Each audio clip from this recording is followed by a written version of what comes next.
प्रयाग से 6 कोस की दूरी पर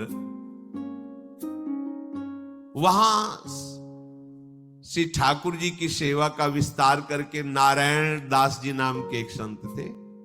वो जब श्रृंगार कर लेते तो बहुत जोर से फिर नाचते थे, घंटों नाचते श्री ठाकुर जी के आगे। उनका नृत्य ऐसा होता था कि लोग आश्चर्यचकित हो जाते थे। एक होता है बनावटी नृत्य और एक होता है भावात्मक नृत्य, जिसकी दृष्टि में कि सामने प्रभु है, उसमें फिर दिव्यता आ जाती है। जो इनके नृत्य को देखे वो लट्टू हो जाए, आसक्त हो जाए। उनकी भावभंगियां, आंखों से आंसू झर रहे, रोमांच हो रहा है, सामने प्रभु बैठे नृत्य कर रहे। तो वहां का शासक मीर था। उसने जब सुना कि हड़िया सराय में कोई संत आए हैं, बहुत विचित्र नृत्य करते हैं और बड़ी महिमा है, सब देख करके आश्चर्यचकित हो जाते हैं। सराय होता है जब बहुतायत हो, जैसे वृंदावन को संतों की सराय कहा गया है। यहां संत गली गली संत है। हड़िया सराय में मलेच्छों की बहुतायत थी। संतों की महान महिमामयी वृत्ति यही होती है कि जो अभक्त हैं वो भी उनको देखकर भक्त बन जाते हैं। वहां ठाकुर सेवा विस्तार करके नृत्य किया तो वहां के म्लेच्छ प्रभावित हो गए और मीर साहब को सूचना दी, जो वहां के राजा थे। उन्होंने भेजा कि चलो हमारे सामने नृत्य करो आकर के। अभी भारी समस्या हो तो केवल प्रभु के सामने नाचते। हरि ही के आगे नृत्य करे, हिये धरे यही धरे, देश देशनी में जहां भक्त भीर है, हड़िया सराय मध्य जाय के निवास लियो, लियो सुनि नाम सो म्लेच्छ जाति मीर है। बोली के पठाए महाजन हरिजन सबे, आयो है सदन गुनी ल्याओ चाह पीर है। आनी के सुनाई भई बड़ी कठिनाई, अब कीजे जोई भाई वो निपट अधीर है। नारायण दास जी केवल अपने प्रभु के लिए नाचते थे, संत थे, पर उनके जब नृत्य की महिमा वो मीर राजा ने सुनी, उन्होंने आदेश किया कि यहां जितने भी देश के गुणी है सब बुलाए जाते हैं, तुम नृत्य के गुणी हो, आओ और हमारे दरबार में हमको नृत्य दिखाओ। ये बड़ी समस्या में फंस गए कि राजा है, अगर इसकी बात नहीं मानते तो ये भक्तों को और भक्तों को सताएगा भी, अगर बात मानते तो हमारा नियम टूटता है, क्योंकि हम केवल प्रभु के लिए नृत्य करते हैं, किसी और के लिए नहीं। ऐसा होता है। पहले बादशाह लोग, राजा लोग संतों को अपने दरबार में बुलाते थे उनकी सिद्धियां देखने के लिए। गोस्वामी जी को भी बुलाया था, तुलसीदास जी को अकबर सम्राट ने। पहला पहला परिचय था, सुना तो आदेश भेजा।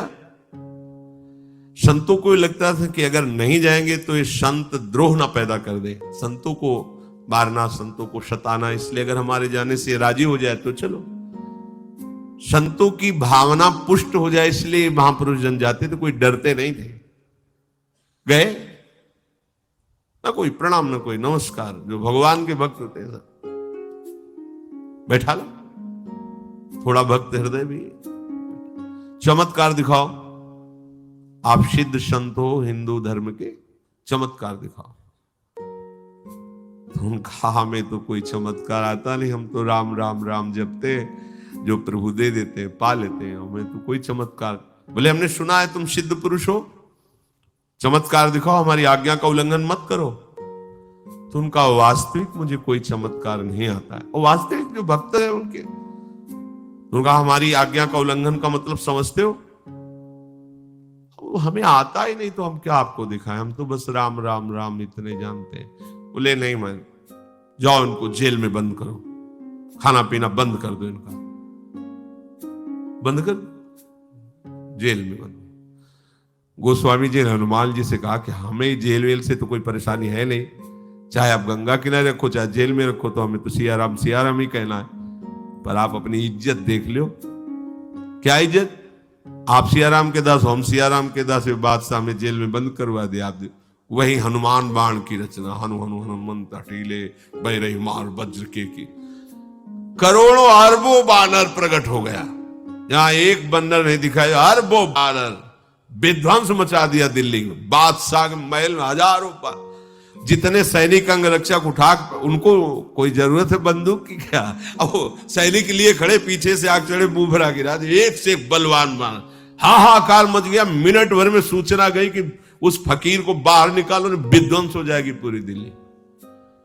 सामने जाकर के हाथ जोड़े प्रणाम करके अकबर, अरे आप ये चमत्कार पहले दिखा देते, हमें पता ही नहीं कि चमत्कार है, हम कोई चमत्कार है, हम तो बस राम राम राम। अगर संतों से कोई पूछे कि तुम्हारा चमत्कार क्या, तो क्या जानेंगे?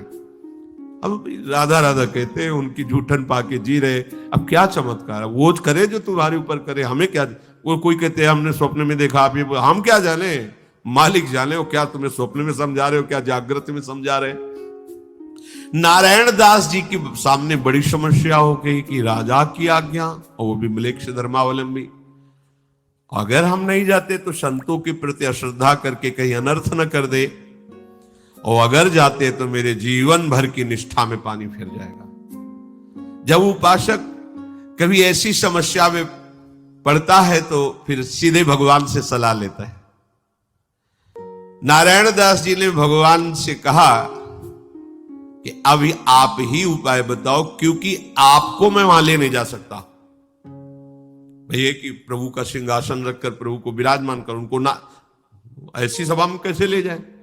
जो विधर्मी हैं उनकी सभा में ठाकुर सेवा विस्तार करके कैसे? आपको नहीं ले जाएंगे।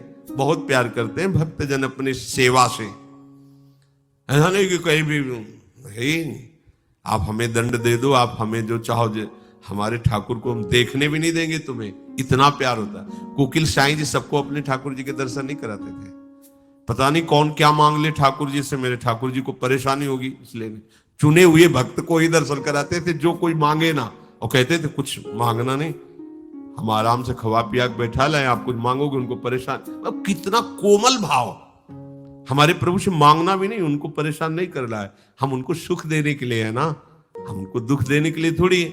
भक्तों को बहुत कोमल स्वभाव होता है, वो ये भूल जाते हैं कि भगवान है, वो अपने प्राणों से भी अधिक उनको प्यार करने लगते हैं। जैसे यहाँ म्लेच्छों का आक्रमण हुआ तो बिहारी जी को लेकर बिहार बना दे में छुपा के, राधा वल्लभ जी को काम बना दे में, श्रीनाथ जी को ऐसे, ये थोड़ी कि भगवान है आप अपनी रक्षा करेंगे, हमारी भी होंगे दुनिया के लिए भगवान, हमारे तो लाडले लाल हैं, प्राण हमारे पहले जाएंगे फिर कोई ठाकुर को छू सकता है। तो ठाकुर जी से कहा आपको तो वहां ले नहीं जाएंगे, अब हम उनके सामने नृत्य कैसे करें? मानो ठाकुर जी ने इशारे में बता दिया कि तुलसी जी मेरा ही स्वरूप है, तुम बड़ी माला वैसे ही तुलसी की डालते हो, तो नृत्य में बड़ी माला डाल के कैसे होगा? तो उसको उतार के रखने के बहाने सिंहासन में रख देना, और मेरा ही स्वरूप तुलसी जी है, फिर आप नृत्य करना। हाँ, बच गए, हमारी निष्ठा भी बच जाएगी और उसकी इच्छा भी पूर्ति हो जाएगी। तो उन्होंने गए सभा में और कहा नृत्य करना है, ये हम माला धारण किए रहते हैं, तो नृत्य में माला बड़ी है तो पास में ही एक सिंहासन लगाओ, वहां हम माला रखेंगे, क्योंकि हमारी ये पूज्य माला है तो हम आदर से रखें। किसी को समझने भी नहीं दिया, और राजा के समीप ही आसन और उस पर तुलसी जी की माला विराजमान की, और भाव से देखा कि मेरे श्याम सुंदर ललित त्रिभंगी तुलसी जी में विराजमान है, और बस नृत्य शुरू किया, ऐसा गान और ऐसा नृत्य शुरू किया, सब सभा आश्चर्यचकित, मंत्र मुग्ध, सबका मन शांत। ये भक्ति का प्रभाव होता है, जिसके हृदय में भजन होता है वो बोले, नाचे, गाए या कैसी भी परिस्थिति हो, वो सब के मन को समाहित कर लेगा, क्योंकि सब में के मन को समाहित करने की सामर्थ्य एकमात्र भगवान में। जैसे विवेकानंद जी जब गए थे ना, तो यही चमत्कार दिखाया, सब पूरे विदेशियों के मन को आकर्षित करके शून्य में, कोई संकल्प नहीं, कोई विकल्प नहीं, सब आश्चर्यचकित हो गए, लट्टू हो गए। ऐसा चमत्कार। तदात्म होकर जे ही तदात्म भाव, जैसे श्री ध्रुव जी ने तदात्म होकर अपनी वायु रोकी, सबकी रुक गई। अच्छा, तदात्म होकर मन को शांत, सबका मन शांत, सब शून्याकार, किसी को शुद्ध नहीं, मैं कौन हूं, कहां हूं। यह आश्चर्यचकित प्रभाव। नृत्य करते पूरी सभा में राजा तक आनंद मगन, पर नृत्य करते करते ललित त्रिभंगी भाव में ऐसे हुए, प्राण छूट गए। सामने दुनिया को दिखाई दे रहा तुलसी की माला, वहां ललित त्रिभंगी लालजू, और उन्हीं का वैसे रूप धारण ललित त्रिभंगी हुए और प्राण समर्पित कर दिए।